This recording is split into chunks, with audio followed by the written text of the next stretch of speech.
Guys, just a random thing to interject with. So, while I was recording this, the third audio clip, which is after the...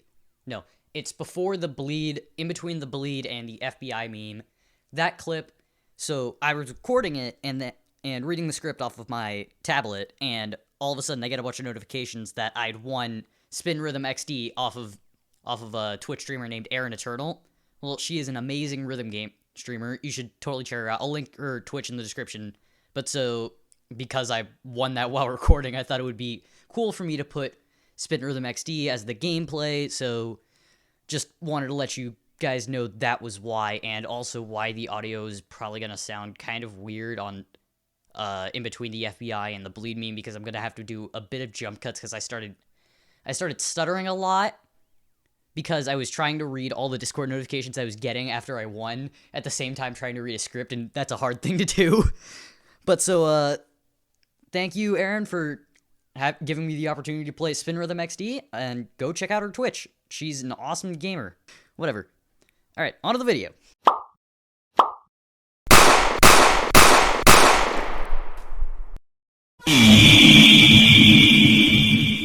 Hello, fellow humans and skeletons, and welcome back to another video. So, we're going to be reviewing an album by a band that's been around for over 30 years, last year being the 30th anniversary of their debut album. We are talking about They Might Be Giants, an alternative rock act who truly hit the mainstream with their cover of the song Istanbul, not Constantinople, by the Four Lads. I'm sorry, I just did ASMR. While their biggest and breakthrough hit, this came on their third album. Today, we'll be reviewing their debut self-titled album, released in 1986. The album is fairly short at 38 minutes, which is surprising considering the album has 19 songs. That could just be the prog metal in me with the 3-hour, 7-song albums. Tool. But I am a very big fan of alternative rock, and I will happily listen to anything once, so let's answer the question. Is this a bop or a flop? Thank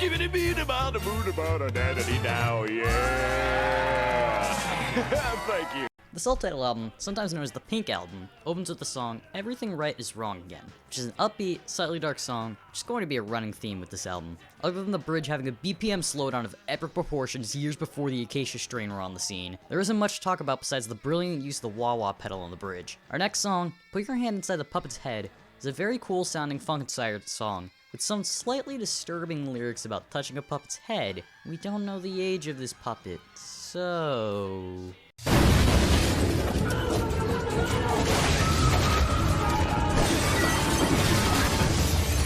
But on a serious note, I really enjoy the alternative funk sound They Might Be Giants created with this song, mostly thanks to the synths used in the backing instrumental. The next song, the aptly named Number 3, is, according to legend, the third song the band ever learned to play. This is just legend, but that'd be really cool if this is true. 5 Fortnite YouTubers who've sworn. Saxophone riff they sample is a very interesting and well-used sample in between verses. It is not the Mario Kart lick. But this song definitely plays out as a short, upbeat folk song. I will definitely give credit for being very meta about the song, though. Now, our next song, Don't Let's Start, is one of the singles off of the album, and is attributed as a reason for the positive sales of the album. It's a very enjoyable, upbeat, alternative song, with a pretty sounding, clean guitar as backing. It also may have one of the first instances of djenting in a song, with the guitar and drums nearly playing in sync with each other. This was just a year before Meshuggah, commonly attributed with the birth of djent, came onto the scene, and, I don't think this compares to this. But I do appreciate the stopping and starting of the backing instrumental. I think it's a gutsy thing for musicians to do in writing a song, and They Might Be Giants pulled it off very well. Our next song, Hideaway Folk Family, is an awfully depressing song about a family hiding from people trying to destroy their home and family. The accordion and the backing instrumental is very enjoyable in my opinion, and the distortion guitar that comes in on the bridge really fakes out the listener, giving the impression that the song will become heavier after the bridge.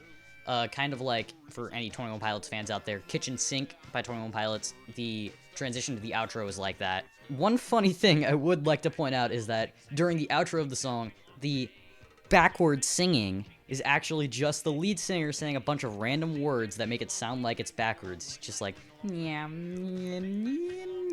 he's been possessed. The next song is another short song named 32 Footsteps, and other than the accordion and nearly every lyric involving the number 32, there isn't much to say about the song.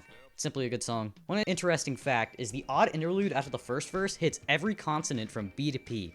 showing how the two Johns are lyrical wordsmiths of their craft. Our next song, the oddly named Toddler Highway, which sounds like a child trafficking gang, is a completely a cappella song about a Toys R Us in Massachusetts that would show off new toys in their parking lot for the neighborhood kids before opening every morning. This is one of the very few a cappella songs I truly appreciate because it doesn't feature a couple people showing off how well they can sing pentatonics, but it's only 25 seconds long, so let's move on to our next song. Rabid Child has a stoner rock inspired intro and instrumental backing, but is much more than that. Actually, a parody of the tearjerker country ballad Teddy Bear, about a child who speaks through a CB radio to feel closer to his dead dad, who is a trucker. Very dark, I like that.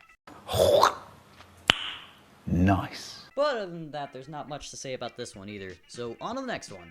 The next song, Nothing's Gonna Change My Clothes, is a very jazzy alternative rock song, the hi-hat pattern heard throughout being very much inspired by jazz. Besides the post-chorus, I believe switching time signatures, and a slowdown in the outro which sounds very cool, there's not much to say about this one.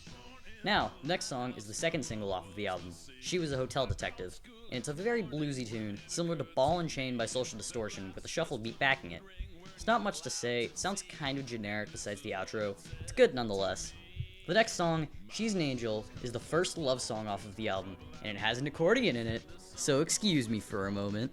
When the moon hits your eye like a big pizza pie, that's amore. It's a nice sounding yacht rock song, and does well naturally blending accordion with clean guitar. Now, we've reached my favorite song off of this album, Youth Culture Killed My Dog. Taken literally, it's about a dog that commits suicide because of the so-called youth culture. So like, hip-hop and NES. I don't know, which is really dark. It's not the only reason I enjoy the song though. It's a very fast-paced song, and I really enjoy the drums backing this track, as it reminds me of Plus 44, one of my favorite pop-punk bands of the 2000s. The next song, Boat of Car, features a prominent sampling of the Johnny Cash song, Daddy Sang Bass. Other than that, the song is almost entirely synthesized besides the clean guitar in the outro, and I really like the sound they produced with this. The next song, Absolutely Bill's Mood, has a ridiculous guitar solo in the intro. It's extremely impressive, the picking used in this guitar solo, but it's very close for my favorite track off the album, as I really enjoy the sound of the low brass backing as well as the continual guitar with very impressive picking. Another part of the track I appreciate is the layering and delayering of the drum beat in the background, and the claps sampled in the post-chorus. Our next song has a strange name, Chess Piece Face, which is about one of his former co-workers, and repeatedly uses a sound you may recognize if you watch any movies from the 2000s.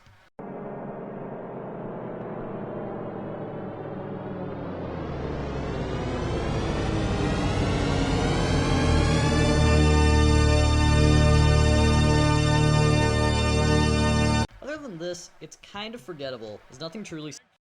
There's a very cool sounding drum intro, and it has a polka rock sound. It's very enjoyable to listen to, as there aren't very many other polka rock songs that exist that aren't by Weird Al. And out of all that do exist, this may be my favorite of them. Our next song, Alienation of the Rich, is a folk blues song, only memorable for the injection of the accordion in the backing instrumental. Other than that, it's a good song, but very forgettable. I will give points for the fry control used in the second verse reprise. It's a great example of good fry control in normal singing. The next song, The Day, is an accordion ballad, and it is memorable, once again, for the fry control in the first verse reprisal, which was very enjoyable to listen to. Now, the final song of the album, Rhythm Section 1 Ad, is the only song I know with a dedicated accordion solo and a great capper to the album.